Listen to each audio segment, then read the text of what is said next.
Halo Sobat Mediva, di mana kalian berada, semoga sehat lahir batin dan semoga selalu dalam lindungan Allah Subhanahu wa Ta'ala. Amin amin ya robbal alamin. Tujuan dari peternak adalah untuk secara konsisten menghasilkan keluarga yang baik dari tahun ke tahun.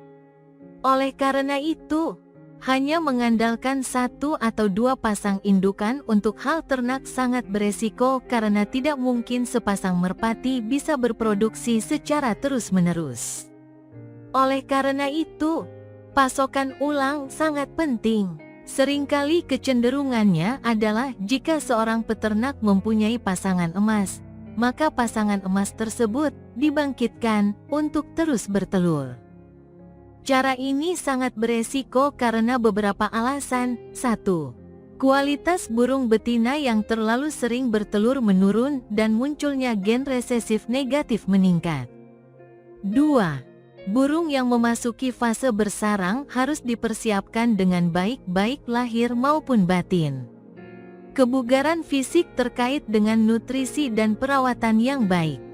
Idealnya persiapan fisik dan kesehatan berlangsung selama 1 bulan.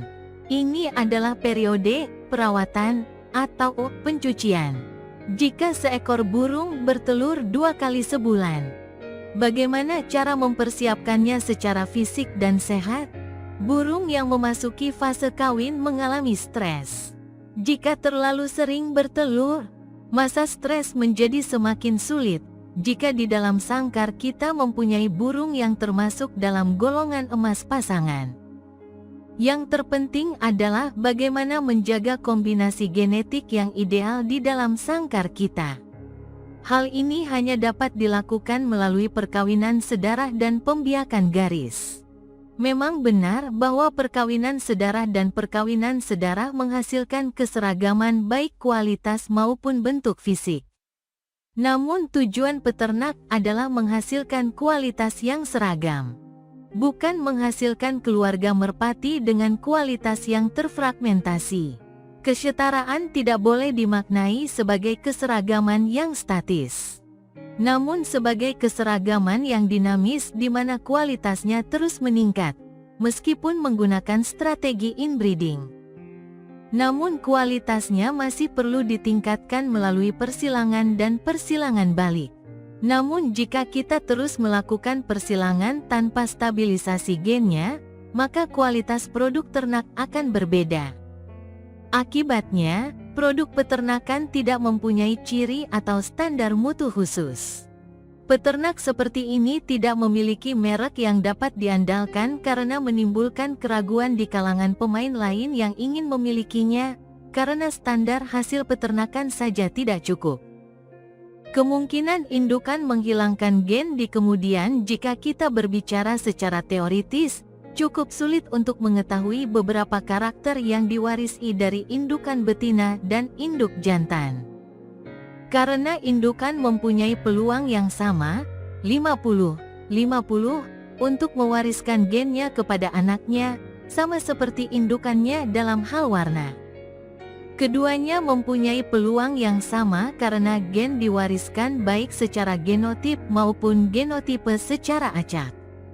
Dan jangan lupa bahwa kakek nenek, buyut dan sebagainya juga berkontribusi terhadap pewarisan gen tersebut.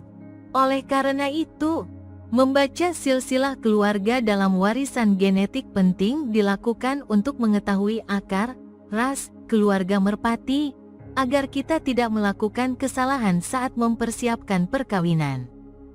Dalam masalah pewarisan gen, kita dihadapkan pada masalah gen dominan dan gen resesif, contohnya bisa diambil dari pembiakan.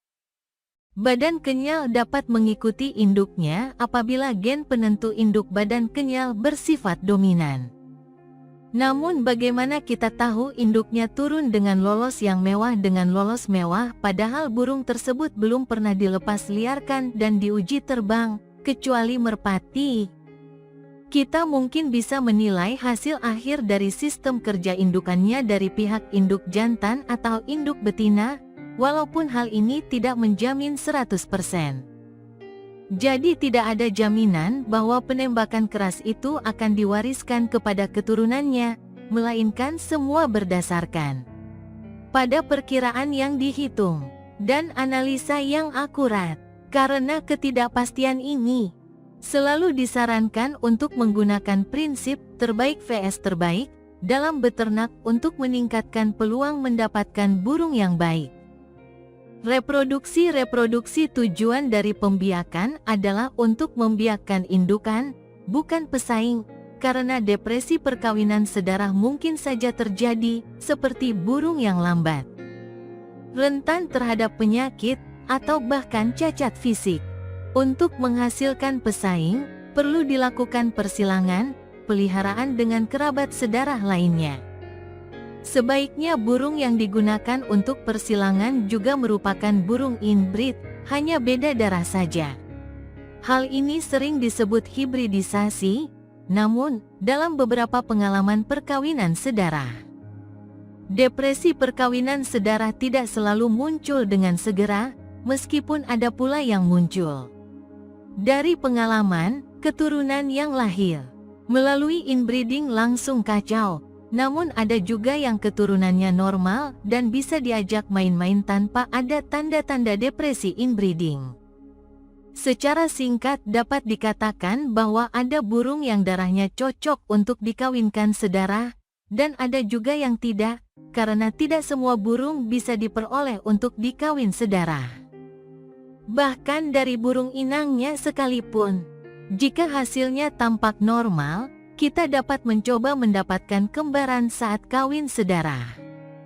Misalnya induk jantan inbreed satu langkah setelah kita melakukan inbreeding atau perkawinan sedarah. Jadi kita bisa menghasilkan keturunan bibrida setelah melakukan inbreeding atau perkembangbiakan garis. Hal ini sangat umum terjadi pada peternak yang baik. Terutama di Eropa, perkawinan sedarah dapat menjadi strategi reproduksi yang efektif dan homogenisasi genetik dapat terjadi dengan cepat. Namun masalahnya memerlukan pengalaman, karena efeknya juga besar dan mengejutkan. Oleh karena itu, saya menyarankan bahwa kecuali kita siap untuk kawin sedarah, kita hanya dapat melakukan persilangan dengan rekam jejak yang terbukti. Satu-satunya kelemahan adalah proses homogenisasi gen yang memakan waktu lebih lama dibandingkan inbred. Sedangkan untuk pemanfaatan babuan, saya yakin peternak umumnya melakukannya tinggi, rendah. Kualitas seekor burung ditentukan oleh susunan genetiknya, dan susunan genetik tersebut berasal dari perkawinan, bukan pelepasan. Oleh karena itu, penggunaan babuan tidak mempengaruhi susunan genetiknya. Masalahnya saat menggunakan babuan, kami memperlakukan babuan sebagai burung kelas 2. Padahal, burung terbang memerlukan perhatian yang lebih baik, terutama terkait pemberian pakan dan pemantauan kesehatan. Jika babuan tidak mendapat perhatian yang cukup, maka kualitas babuan pun akan menurun. Jika kita ingin memanfaatkan babuan untuk membuat lollipop, penting untuk mempersiapkan babuan dengan baik, terutama dari segi kesehatan dan gizi. Seekor babuan juga sebaiknya tidak meloloh terus-menerus, karena ia mengalami stres yang dapat mempengaruhi semangatnya untuk merawat bayinya. Dengan beternak-peternak yang ahli dalam beternak pihikan, maka anakan akan terlihat sehat dan berkualitas secara alami. Semoga bermanfaat dan salam merpati lovers.